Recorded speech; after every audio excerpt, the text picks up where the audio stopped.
Hi, my name is Tyler Goza. I'm from the Midwest, specifically Kansas. Wouldn't say I've done a lot in my life, probably pretty average, but until I got back to school, I stayed pretty active with swimming, skydiving, paintball. I like to stay pretty active. I wasn't the best at any one of those things, but I had fun. I tried to work as a server in various restaurants. I don't know how many you have to work at until you figure out that you don't like it. 1, 2, 15. But this lifestyle helped in my communication skills for a one-on-one.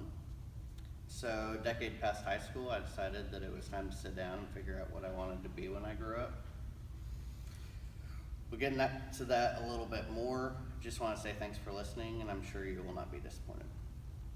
Okay, so today I wanted to pick a topic that people are uncomfortable. I wanted to pick a topic that some people are uncomfortable with, talking with patients or prospective patients. So how does chiropractic help an individual with the healthiness of their body? Does it help for more than just feel good for neck and back pain? How can chiropractic work for me specifically? A lot of people that I've talked to assume that there's no real reason that most people need to see a chiropractor until you have neck or back pain or you get headaches. They don't understand the schooling involved. They're scared of being hurt. They know someone who knows someone that had a bad visit or experience. So how do we start the conversation that can help open the mind of a skeptic and lead to a path of understanding and trust in their chiropractor? I'm sure many points that I talk about today you'll find relevant and beneficial at the end of our talk. I hope you have better understanding of breaking down the communication barrier from doctor to layperson. I also hope you have better working knowledge of appropriate responses to educate without talking over someone's head. Okay, so the problem that we're covering today has many levels. First of all, there are only a select few that truly understand chiropractic. How hard is it to have a meaningful conversation when you're having to explain every other word? Chiropractic, innate, subluxation, medical jargon, ideology, and so on. It would make our job way easier if everyone read and studied the green books, but it may be a little creepy. So instead, it's our job to bridge the gap. We have to convey our message in terms that make our audience feel comfortable without sounding condescending. Second, like it or not, there's still a negative message about our profession out there that we have to work through. The message comes from MDs, news, social media, and people that think they know the extent of chiropractic. In our recent past, there have been stories about infants that we treat with a dangerous procedure that we falsely claim treats colic. Pulled that out of a newspaper in Australia. Or the story of the 34-year-old Katie Mary who died from a stroke following a chiropractic adjustment. What do you say in these couple of instances where you feel passionate but also don't want to alienate? I mean, sure, you can pull out your phone and pull up some specific PubMed articles that state facts in terms that they won't understand anyway, or you can listen to what scares them. Don't get me wrong, you should let them know that there's research out there, but listening to your patients builds rapport and can let you build confidence. If they don't like the cracking, explain what it is. Gas being released. Maybe it hurts, so you can explain your technique or you use a modality to help them relax. Most people don't like the thought of allowing anybody to do something to them that could cause a stroke.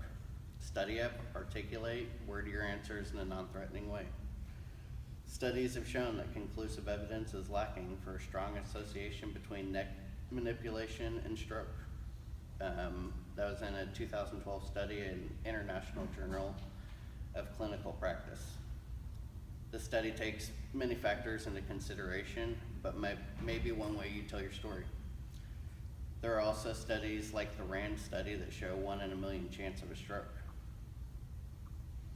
So what are some solutions being implemented now? We have little stories that simplify our message. We have the foot on the hose method.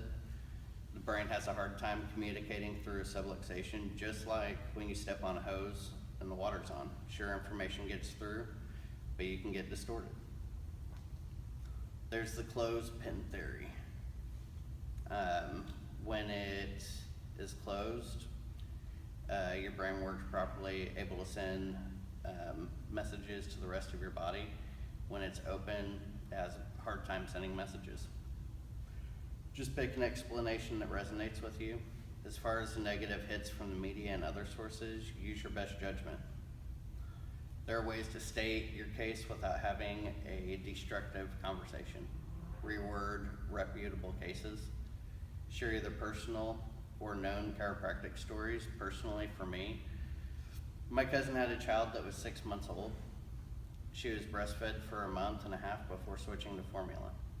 There was a latching problem. Since the switch, there have been more spit ups, and she has been described as having colic. I steered her towards a pediatric chiropractor in our area who diagnosed her with surprise subluxation of the upper cervical complex from a hard, long labor. From the moment her child received the first adjustment, there have been far less spit ups. The baby's been sleeping through the night. It wasn't one of the major complaints, but it was a side effect from the adjustment. We hear stories like this all the time in school. So you can either use this one, make it your own, or come up with your own powerful story. There are things patients can do on their own, like the benefits of certain diets, exercise plans. One misconception they have is that you're giving advice outside your specialty. Do research, be confident. It isn't hard to sell, you just have to make sense. Something else people believe outside of our chiro bubble is that they cook at home every night, don't go out to eat, and that constitutes them eating better. They aren't looking at sugar content of everything or how much gluten is contained in a slice of bread. A lot of people think that they are healthy enough without exercise or don't want to start. Don't force it, but have a conversation. If they ask what else they can do, let them know that their attitude has a very documented impact on their posture and their immune system. Of course, you want to sound knowledgeable, but you can do so while bringing the patient along with you in your line of thought and not talking at them. Many doctors have a plethora of ideas and a wealth of info that can fall out of your mouth like a word vomit. It also can be difficult to take out the jargon, which can sound condescending. I think practicing a script or being well researched on a subject, you build your confidence at getting better at voicing your thoughts in understandable terms. This helps your patient stay away from getting defensive by being on similar footing for terminology. There have been a few different points throughout my talk that I feel like was common sense. Hopefully there were things that you feel like could use a little work or gave you ideas. Just remember, be sincere and knowledgeable, listen. Try not to be combative or know-it-all. Try describing chiropractic in a way you wish it would have been described to you first quarter. Thanks for listening to my talk. I hope you guys were able to get something out of it.